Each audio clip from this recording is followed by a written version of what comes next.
यारो Kolhapur army rally भरती 2025 महाराष्ट्रातर्फे यारो कोल्हापूर आर्मी रॅली भरतीचं आज ग्राउंड झालं सातारा या ठिकाणी। तर 22 नोव्हेंबरला यारो कोल्हापूर आर्मी रॅली भरतीचं ग्राउंड झालं।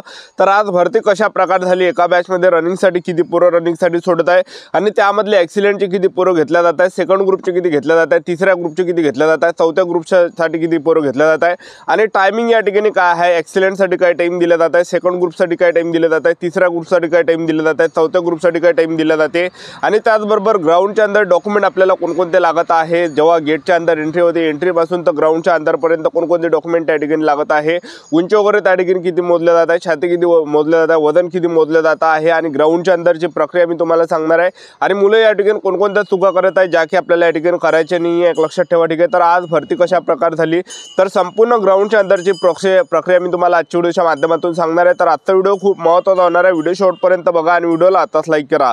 नमस्कार विद्यार्थी मित्रांनो, माझी नोकरी कॉर्नर यूट्यूब चॅनलवर मी गोपाल अनखळे तुमचं सर्वांचं सहर्ष स्वागत करतो। तर मित्रांनो, व्हिडिओचा थंबनेल बघून तुमच्या लक्षात आलं असेल की आपला व्हिडिओ कोणत्या टॉपिकवर होणार आहे। व्हिडिओ सुरू करण्याच्या आधी आपल्या यूट्यूब चॅनलला सबस्क्राइब करा जेणेकरून प्रत्येक भरतीचे अपडेट तुमच्यापर्यंत सर्वात आधी पोहोचेल। जास्त करून यारो कोल्हापूर आर्मी रॅली भरतीच्या रिलेटेड जास्त व्हिडिओ आपल्या चॅनलवर अपलोड करत असतो आणि 10वी 12वी पास भरतीच्या रिलेटेड जास्त व्हिडिओ आपल्या चॅनलवर अपलोड करत असतो। व्हिडिओ सुरू करण्याच्या अगोदर सर्वांना एक रिक्वेस्ट आहे, तुम्ही आपला व्हिडिओ कोणत्या जिल्ह्यातून पाहून राहिले हे नक्की कमेंट बॉक्समध्ये सांगा जेणेकरून मला सुद्धा अंदाज लागणार आहे की आपला व्हिडिओ कोणकोणत्या जिल्ह्यापर्यंत पोहोचू राहिला। तर पहा विद्यार्थी मित्रांनो, आज यारो कोल्हापूर आर्मी रॅली भरतीचं ग्राउंड झालं 22 नोव्हेंबरला। तर सर्वात अगोदर या ठिकाणी आपल्याला एक गोष्टीचं लक्ष ठेवायचं आहे, जे पण आपल्या हॉल तिकीटवर जे पण तारीख आहे तर त्या तारखेच्या एक दिवस अगोदर जे विद्यार्थी मित्रांनो ग्राउंडवर आपल्याला हजर राहायचं आहे, ज्या तारखेला आपलं ग्राउंड आहे त्याच दिवशी आपल्याला यायचं नाही, म्हणजे एक दिवस अगोदर या ठिकाणी यायचं आहे। ह्या गोष्टीचं लक्ष आपल्याला ठेवायचं आहे। तर आज जे विद्यार्थी मित्रांनो भरपूर विद्यार्थ्यांनी चुका केली, तर आज 22 नोव्हेंबरला काही विद्यार्थी सकाळी त्या ठिकाणी आले, त्यांना असं वाटलं की आपल्या हॉल तिकीटवर 22 तारीख आहे 22 नोव्हेंबर आणि सकाळी ग्राउंड असणार आपलं, असं त्या विद्यार्थ्यांना वाटलं। तर आर्मीवाल्यांनी त्यांना डायरेक्ट घरी पाठवून दिलं, कारण की त्या ठिकाणी जे विद्यार्थी मित्रांनो भरतीची प्रक्रिया त्या ठिकाणी झाली होती, ठीक आहे। म्हणजे सांगायचं एवढंच की एक दिवस अगोदरपासूनच अग्निवीर आर्मी रॅली भरतीची ग्राउंडची प्रक्रिया या ठिकाणी चालू झाली राहते। ज्या विद्यार्थ्यांचं ग्राउंड 22 नोव्हेंबरला होते तर ते विद्यार्थी 21 नोव्हेंबरला रात्री 9 ते 10 वाजतापासून त्या सेंटरवर हजर होते आणि सर्वात अगोदर विद्यार्थ्यांना गेटच्या अंदर एंट्री दिली। गेटच्या अंदर एंट्रीच्या वेळेस 2 डॉक्युमेंट या ठिकाणी चेक केले जातात, आधार कार्ड आणि हॉल तिकीट, आणि हे जर डॉक्युमेंट नसेल तर आपल्याला डायरेक्ट घरी पाठवलं जाते, एक लक्षात ठेवा। तर आधार कार्ड आणि हॉल तिकीट हे 2 डॉक्युमेंट जे विद्यार्थी मित्रांनो आपल्याला वर्त ठेवायचे गेटच्या अंदर एंट्रीच्या वेळेस।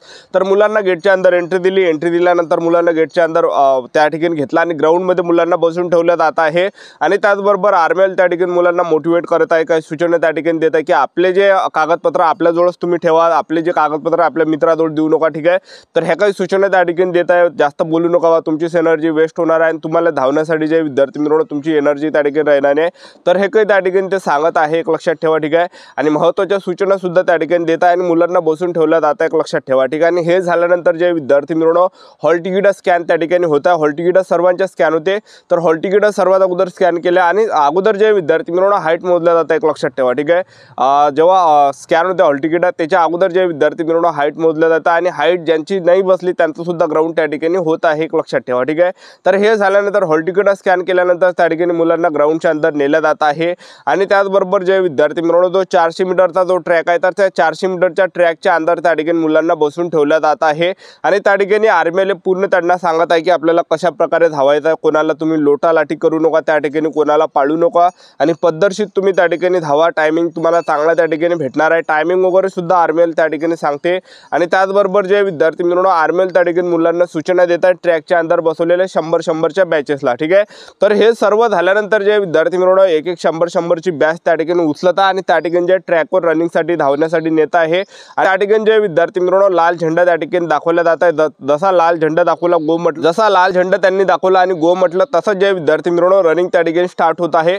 तर आज जे विद्यार्थी मित्रांनो एका बॅचमध्ये 100 पोरं रनिंगसाठी सोडले आणि 100 मधून जे रनिंगमध्ये पास केले तर जवळपास 70 विद्यार्थी आज रनिंगमध्ये पास केले, ज्यामध्ये जे विद्यार्थी मित्रांनो ॲक्सिलेंटचे 25 विद्यार्थी होते आणि सेकंड ग्रुपचे सुद्धा जवळपास 23 ते 24 विद्यार्थी त्या ठिकाणी होते आणि त्याचबरोबर तिसऱ्या ग्रुपमध्ये जे विद्यार्थी मित्रांनो त्यांनी 12 विद्यार्थी घेतले आणि चौथ्या ग्रुपमध्ये जे विद्यार्थी मित्रांनो 7 ते 8 विद्यार्थी त्या ठिकाणी घेतले। तर अशा प्रकारे जे विद्यार्थी मित्रांनो 70 विद्यार्थी त्या ठिकाणी घेतले यारो कोल्हापूर सातारा या ठिकाणी, ठीक आहे। आणि त्याचबरोबर ॲक्सिलेंटसाठी जर आपण या ठिकाणी टाइम पाहिला तर ॲक्सिलेंटसाठी जो टाइम दिला जात आहे 5 मिनिट 15 सेकंड किंवा 5 मिनिट 20 सेकंडपर्यंत टाइम दिला जात आहे आणि सेकंड ग्रुपमध्ये तो टाइम दिला जात आहे 5 मिनिट 20 सेकंड ते 5 मिनिट 30 ते 35 सेकंडपर्यंत टाइम दिला जात आहे आणि तिसऱ्या ग्रुपसाठी जो टाइम दिला जात आहे 5 मिनिट 35 सेकंड ते 5 मिनिट 45 सेकंड किंवा 6 मिनिटापर्यंत टाईम त्या ठिकाणी दिला जात आहे तिसऱ्या ग्रुपसाठी। आणि त्याचबरोबर चौथा जो ग्रुप आहे चौथ्या ग्रुपसाठी जो टाईम दिला जात आहे 6 मिनिट 15 सेकंडपर्यंत चौथ्या ग्रुपसाठी टाईम दिला जात आहे। असे 4 ग्रुप जे विद्यार्थी मित्रांनो घेतला जात आहे, एक लक्षात ठेवा, ठीक आहे। तर हे झाल्यानंतर ज्या विद्यार्थ्यांनी रनिंग काढली त्यांना त्या ठिकाणी बसून ठेवलं जातं आणि जे विद्यार्थी रनिंगमध्ये फेल झाले तर त्यांना बॅगा घेऊन जे विद्यार्थी मित्रांनो तिथून त्या ठिकाणी बाहेर काढत आहे, एक लक्षात ठेवा, ठीक आहे। आणि ज्या विद्यार्थ्यांनी रनिंग काढली त्यांना त्या ठिकाणी बसून ठेवलं जातं आणि सर्वात अगोदर त्यांच्या हातावर शिक्के दिले जातात। ज्याने एक्सिलेंटमध्ये रनिंग काढली एक्सिलेंटचा शिक्का, ज्याने सेकंड ग्रुपमध्ये रनिंग काढली सेकंड ग्रुपचा शिक्का, ज्याने तिसऱ्या ग्रुपमध्ये रनिंग काढली तिसऱ्या ग्रुपचा शिक्का, चौथ्या ग्रुपमध्ये रनिंग काढली चौथ्या ग्रुपचा शिक्का।